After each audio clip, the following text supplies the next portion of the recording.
Motivasimu sing nggo delok video iki terutama sing males arep olahraga. Apa kata-kata buat teman-teman yang di rumah, jangan berkedok self love terus, makan seenaknya sendiri. Lu umur 40 tahun baru kerasa cuci darah, diabetes, kolesterol. Ayo toh mulai olahraga di usia muda, karena di usia tua nanti kita bisa merasakannya.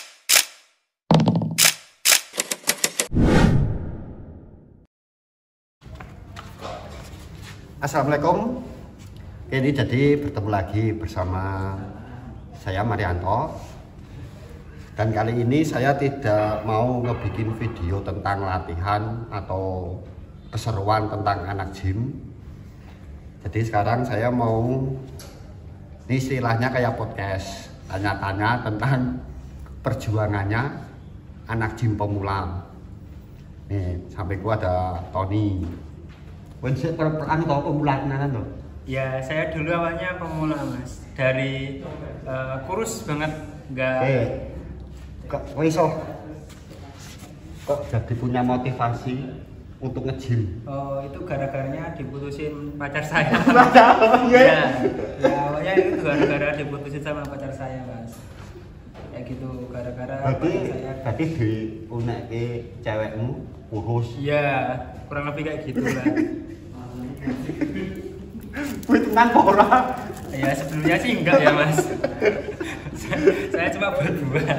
Sebenarnya saya cuma pengen gemuk aja karena capek. Tiap hari itu kalau main tuh dikatain sama temen, "Weh lidi, weh genter, weh jerapah, ya sakit hati." Kayak gitu lah. Makanya tuh itu buat jadi motivasi saya. Saya mau nge-gym, mau memperbaiki postur badan saya kayak gitu kurang lebih, Mas.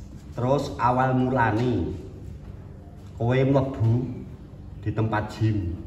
Berarti awal mulanya masuk tempat gym. Apa sing mau lakukan pertama kali? Kebanyakan orang kalau pemula kan bingung mau latihan apa, pakai alat kayak gimana, nggak punya temen. Nah, terus apa sih mau lakukan? Apa sih mau jalan itu lama? Kue pemula lagi pertama kali mlebu gym. Oh, berarti di hari pertamanya ya, Mas? Perasaanmu piye?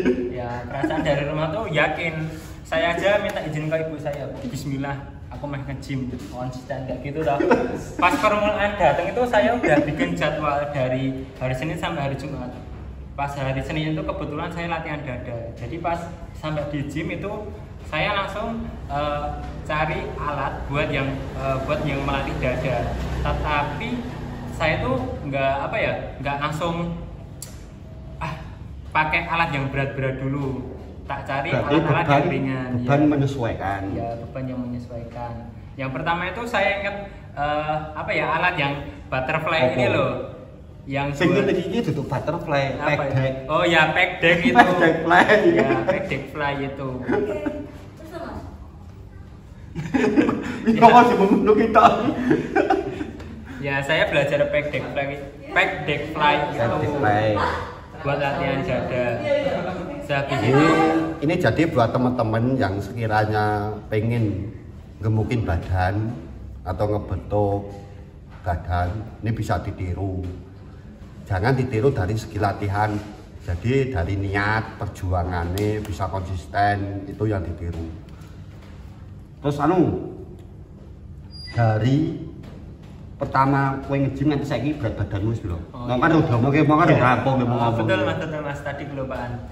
Jadi teman-teman yang di rumah kalau penasaran sama kepo, dulu tuh awal berat badan saya masuk di gym ini sekitar 61,8,9. 61 apa 51? 61, Mas. 61 itu udah kayak kering banget, kurus. Alhamdulillah sekarang udah pas ora sel 75 kg. Jadi pertamanya 61. Ya. Saiki sekarang sudah 75 kg. 75 berarti piro muda ya? Banyak sekali. 9 ya. Hampir 13 kiloan lah. 11 ya. 11 kilo. 13 sampai 13 kilo. Kuwi dalam waktu ini udah masuk 2 bulan, alhamdulillahnya konsisten. Jadi nggak ada kayak mut-mutan kalau mau latihan tuh enggak. Jadi konsisten tiap pagi Kalau saya latihan itu dari jam 9 sampai jam 11. Berarti rata-rata latihan 3 jam. Ya sekitar 2,5 jam. 2,5 jam tapi banyak ngobrol, bercanda sama temen-temen. Ya. Dan ini asal teman-teman tahu, ini kebanyakan kalau buat pemula itu pertama badannya sakit semua. Itu yang sing penting loh, sing kudu dingerteni. Berarti kudu bener-bener nyiapin kondisi badannya.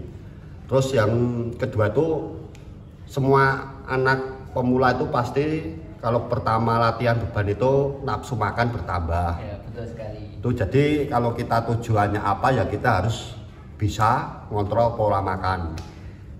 Buktine kowe sedina sampai nge-gym mangan ping pira? Ya, ini buat teman-teman kalau mau tahu ya, itu pertama kali waktu 1 bulan pertama lah saya nge-gym tuh nafsu makan jadi meningkat. Yang biasanya dulu itu saya cuma 3 kali sehari, 2 kali sehari. Awal-awalnya jadi 6 sampai 7 kali sehari. Saya nggak bohong teman-teman. Ya itu saya apa ya? Udah termasuk bulking sih gitu. Bulking berlebihan. Ya, tapi kan pikiranmu kan pengen apa? Nambah berat badan yang mau kayak awak sih ke. Engko bari kuwi nek wis kowe apa target berat badanmu kekejar kan lagi mau cutting. Ya, baru di cutting kayak gitu. Terus anu jam istirahatmu? Wah, ini pertanyaan yang bagus ya teman-teman. Jam istirahat. Ya, menurut Dokter Tirta yang saya lihat di YouTube itu kalau orang Dokter Tirta bareng ya. Nah, saya fansnya Dokter Tirta ya teman-teman. Jadi kalau Dokter Tirta itu bilang kalau manusia itu wajib buat istirahat sekitar 6 sampai 7 jam karena itu berpengaruh terhadap recovery sel-sel mati di tubuh kita. Jadi semenjak saya nge-gym, saya itu jadi teratur pola tidurnya dari jam 11 nanti bangun jam 6, bangun jam 5. Jadi paling rutin itu 6 sampai 7 jam per hari tidurnya. Kalau mau tidur siang boleh, paling 1 sampai 2 jam itu udah paling lama. Kayak gitu teman-teman. Nah, saka berat badan kan wis pasti naik ya. Iya. Semono kuwi. Saka postur badan. Wah, ini juga saka postur badan. Dari postur badan jujur teman-teman. Dulu saya sangat kurus sekali, bahkan ini tulang rusuk saya yang atas ini dulu itu tulang apa ini? Tulang apa ya? Belikat lah. Ini tulang apa ini? Tulang belikat kalau tulang sini ya, tulang belikat di sini. Dulu itu sampai kelihatan, sekarang alhamdulillah udah ketutupan. Terus tulang punggung sebelah sini juga udah ketutupan. Yang biasanya dhisik rada bungkuk, ya, saiki lurus. Dulu bungkuk sekali, sekarang udah tegak. Terus bahunya pelan-pelan melebar. Terus dari triceps sama bicepsnya sudah mulai isi. Pakai baju udah jadi lebih pede. Beneran, saya nggak bohong. Buat PDKT cewek, auto gacor. Jadi emang kalau buat pemula tuh kebiasaannya tuh kalau pengen nge-gym ya kadang cuman niat doang. Kalau buat konsistennya itu yang susah. Jadi buat teman-teman yang pemula tuh kalau bisa jangan memikirin hal yang terlalu tinggi dulu. Contohnya pengen ngebagusin badan, terus pengen terlalu fokus ke penurunan berat badan itu juga terlalu tinggi. Jadi intinya kalau buat pemula tuh yang penting tuh jalanin dulu, belajar kita buat konsisten biar nanti hasilnya kelihatan cepat. Betul sekali. Bisa ya atau pikiranmu? Iya. Dulu tuh saya mikirnya malah nggak pengen jadi apa ya, mau yang ototnya gede, mau six pack tuh enggak. Jadi saya tuh pikirannya awalnya kita harus gimana, harus konsisten dulu. Setelah besok udah mulai konsisten, entah itu 6 bulan atau 8 bulan, kita baru mikir waktunya kita bentuk otot kita. Soalnya kan proses pemakaian alat pun nggak secepat yang dipikirin. Ya. Bahkan 2-3 bulan itu masih tahap pemakaian alat. Nanti kalau udah itu, kalau pemakaian alat semuanya sudah paham, baru proses pembentukan badan. Sing dadi motivasimu iso artis, aktor, terus bodybuilding, kuwi eneng ora? Biasanya kan eneng tau ndelokke nang YouTube, wah awake apik banget, aku kudu iso pengen dadi iki. Nah, eneng ora? Ya, ada teman-teman. Jadi sering saya tuh melihat di TikTok, di Instagram, di Facebook itu banyak kayak bodybuilder yang badannya bagus-bagus kan ada yang metabolisme manusia itu ada 3, ada ectomorph, ada mesomorph, dan ada endomorph. Dan aku itu termasuk yang ectomorph ya teman-teman. Waduh, aku ya. Itu karena badannya kecil, jadi kalau mau bikin otot gede itu susah. Nah itu saya ada kayak lebih, kalau ectomorph kan lebih lari ke tenaga. Iya, itu saya punya kayak apa ya? Apa ya? Apa? Namanya apa tuh mas? Kayak pandangan orangnya tuh harus tak apa ya? Idola.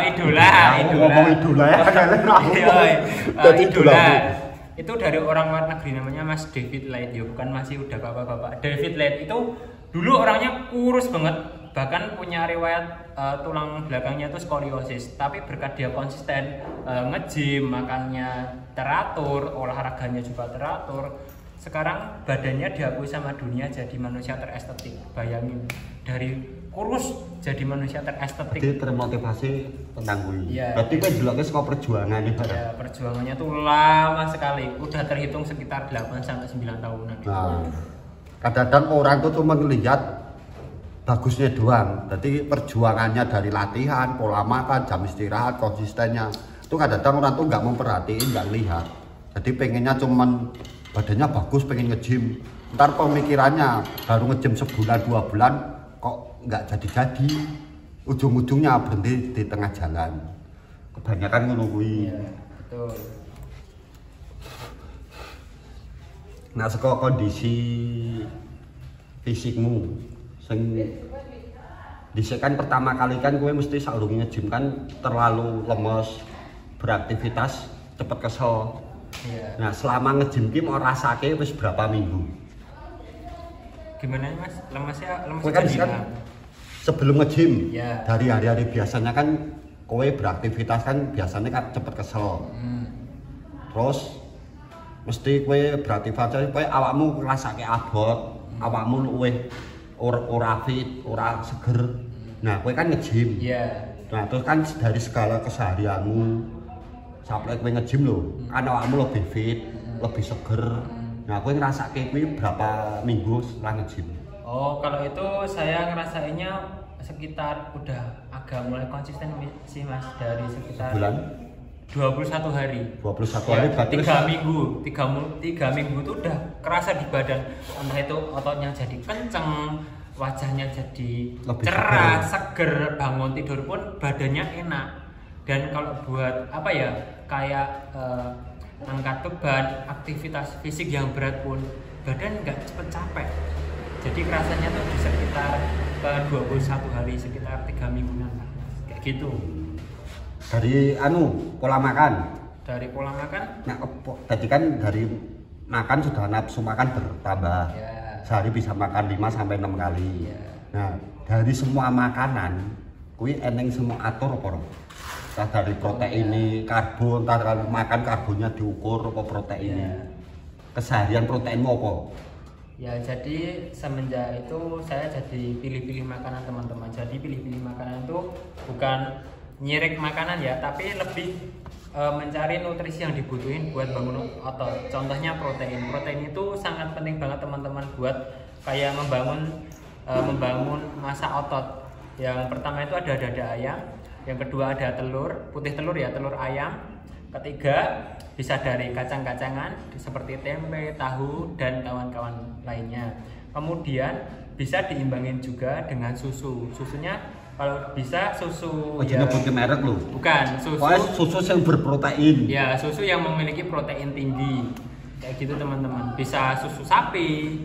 Beli aja susu sapi murni, itu malah proteinnya lebih tinggi. Larang susu sapi. Di Boyolali deket teman-teman. Iki terakhir. Ya, gimana Mas? Motivasimu sing gue delok video iki, terutama sing males arep olahraga. Apa kata-kata? Buat teman-teman yang di rumah, jangan berkedok self love terus, makan seenaknya sendiri. Lu umur 40 tahun baru kerasa cuci darah, diabetes, kolesterol. Ayo toh mulai olahraga di usia muda, karena di usia tua nanti kita bisa merasakannya. Emang Anda mau motivasi meninggal? Emang Anda mau meninggal kepleset di kamar mandi? Kan enggak toh. Makanya marilah kita rajin olahraga. Kayak gitu teman-teman. Nah ya. Itu tadi motivasi dan podcast lah tentang pemula selama ngejalanin ke gym sasi ya 2 bulan. Pokoknya kalau teman-teman suka dengan video tentang podcast yang begini, nanti bisa tulis di kolom komentar dan di like video ini, di share juga supaya video ini bisa membuat motivasi buat teman-teman yang belum menonton video ini. Jadi cukup seminai video ini. Ya, bagi teman-teman saya juga minta maaf apabila dalam podcast hari ini saya bicaranya terlalu kenceng, terlalu belak-belakan ke teman-teman, karena ini baru pertama kali saya diwawancarai seperti podcast pada siang hari ini ya teman-teman. Saya minta maaf, itu cuma unsur bercandaan aja. Ayo rajin olahraga.